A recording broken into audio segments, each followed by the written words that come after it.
Okay, we're on step 4 right now. So let's just do a quick review. The first step that we talked about was create a clear vision about your business. What do you want it to look like? Then we put a plan together. Then you go about creating your list of the people that you're going to contact. Now we're in the 4th step of building a business for a new financial advisor. And that step is simply what are you going to say when you make contact? You know, there's a lot of evidence that shows that 25 contacts a day seems to be a good number.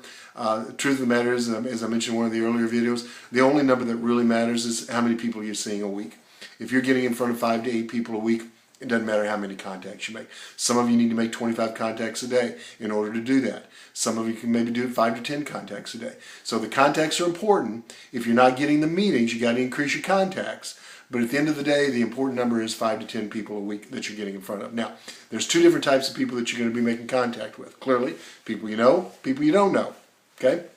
So let's talk about what are you going to say when you contact each of those folks. And let's talk about the people you know first, because that's the best. That's the best place to start your relationships with. Now, here's one of the things that I see a lot of us new advisors, one of the mistakes that we make is when we call people, we almost sound like we're selling too much. Because when we call people, you know, they know you from another light. You know, maybe you just got out of school and you haven't done this very long. Maybe you've been in a different profession and they knew that for years, and now you're going to call them and we say things like, "Hey Joe, it's Jack. Listen, the reason I'm calling you, I'm over here with so-and-so financial company, and listen, I'd love to sit down and share with you maybe how I can help you, give a second opinion on your portfolio, see what it takes to earn some of your business. Would you be open to a quick cup of coffee or coming into the office and talk about that?"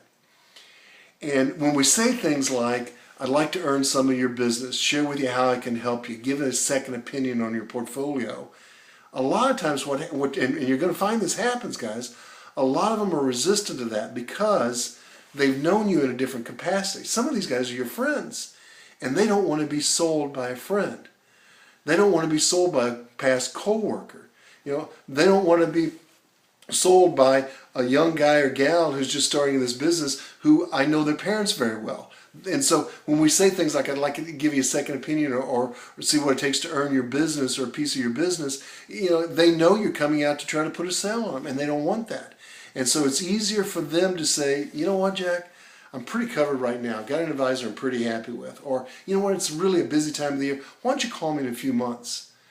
And guys, if you're getting a lot of that from the people you know, it's because you're selling too much. So, too hard of a sell. And so my suggestion, what I find you guys have more success with, is more of an indirect approach, where it doesn't sound like I'm selling. I just want to get together with you, tell you a little bit about what I'm doing right now. So let me give you an example of what that indirect approach, what a lot of you guys are doing to get face time. Because at the end of the day, remember, the goal is you got to get in front of 5 to 10 people a week. Good things happen when you get in front of 5 to 10 people.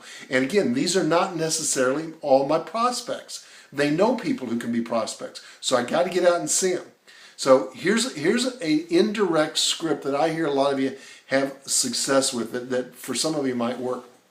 So ring, Joe. "Hey Joe, it's Jack. How you been? I haven't talked to you in a while. Hey Joe, listen, the reason I'm calling, I don't know if you heard, I've taken a new career path. I've joined XYZ Financial Company down here, downtown. Really excited about it. I'm part of their new professional development program. It's really a great program. Hey Joe, listen, the reason I'm calling you, I'd love to buy you a cup of coffee one of these days. I'm really excited about some of the things I'm doing. I'd love to share with you what I'm doing. No doubt you're working with somebody, no big deal. But one of the things I've been tasked to do is to get the word out here in Philadelphia of some of the folks that I know. And you know, you were the first guy I was thinking about. I know you know a lot of people, and I'd love to just buy you a cup of coffee and kind of tell you what I'm doing right now. If you're intrigued, great, but more likely than not, you might know some people that might be good for me to meet.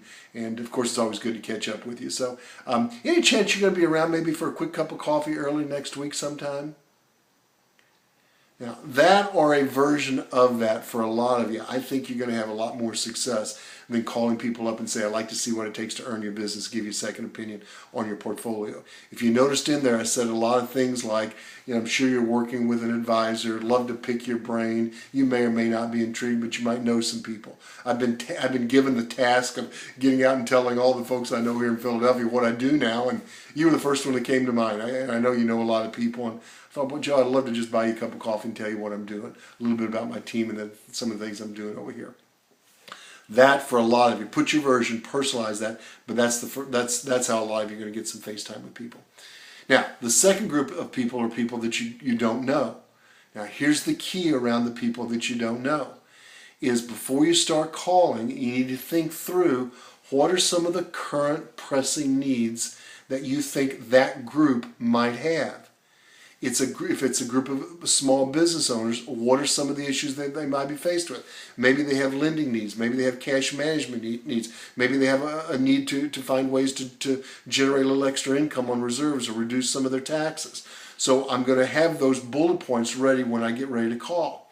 If I'm calling into a corporate directory and I'm calling key employees or employees who've been down there at Boeing for a number of years, what are some of the issues that they might be faced with that I can address? So let me give you a couple examples, and you'll get the spirit of it. But let's say I'm calling into a business owner, and I know some of the issues that a business owner might be faced with are they're looking for ways to reduce their taxes and maybe some lending or some ways to generate some extra income on reserves. Okay, so those are my key bullet points. So ring, and Mr. Business Owner, my name's Jack Litz. I'm with XYZ Financial Services here in town. How are you? Hey, Mr. Jones, this reason I'm calling is we do a lot of work with businesses right here in Philadelphia, specifically helping them with some simple ways to reduce their taxes, either individually or from a company standpoint, helping them from time to time with some low-cost options to some lines of credit, and even finding some creative ways to generate a little extra income than they're getting from their bank and their reserves and things like that. And Mr. Jones, quite frankly, I was calling you out of the blue to see if those were issues that you might be faced with, if it's something you might be interested in learning a little bit about. Now, the idea is, guys, I want to get into a conversation. I want to engage into a two-way conversation. I want to get off my script and get to the point where I can say, you know what, can I make a suggestion? I'm going to be in your area a couple of days next week. How about I stop by and introduce myself, tell you a little bit about my team, some of the things that we do over here, learn a little bit about your company. If there's a fit, great. If not, that's okay too. So I need to get to that point in that conversation. But I have to start clearly identifying some of the pressing needs that I think they may have. Now, let's say I'm calling into a corporate directory, and I know that some of the issues that they might be faced with is they're not aware of some of the options available in the company's 401k. Maybe they're putting money aside for retirement, but they don't know if it's enough. So here's what my call into Boeing might be. Ring. Hey, Joe, my name's Jack Litz. I'm with XYZ Financial Company here in Seattle. How are you? Hey, Joe, the reason I'm calling is we do a lot of work with other folks out here at Boeing, specifically helping them to understand some of the options that are available to them in the company's 401k, as well as just making sure they're putting enough money aside for comfortable retirement, kind of know their number, if you will. Hey, Joe, have you had a chance to chat with anybody about that lately? No? Hey, do you mind me asking you a couple of questions? How long have you been there? Are you putting money aside in your company's 401k? Do you mind me asking ballpark how much you put aside in that? Do you have any investments outside of that? You know what, can I make a suggestion? I'm going to be out there in Boeing a couple of days next week. I've got a number of other folks I work with out there. Would you be open to a quick cup of coffee, maybe down here at the cafeteria? Building C is a good place for me to get access to. Tuesday or Thursday, I'm going to be there both days. Would you be open to a quick cup of coffee? Again, I've started with a couple of pressing needs that they may have. I've engaged into a conversation, and then I suggest a quick coffee meeting convenient for them. So the next step in this process, the step right here is once you've got your list, you need to start contacting them. Again, the goal is 5 to 10 a week. That's what you're trying to get in front of. So hopefully that helps. All right, and then next week we're going to talk about the next step, step 5 in the process. So thanks for joining us.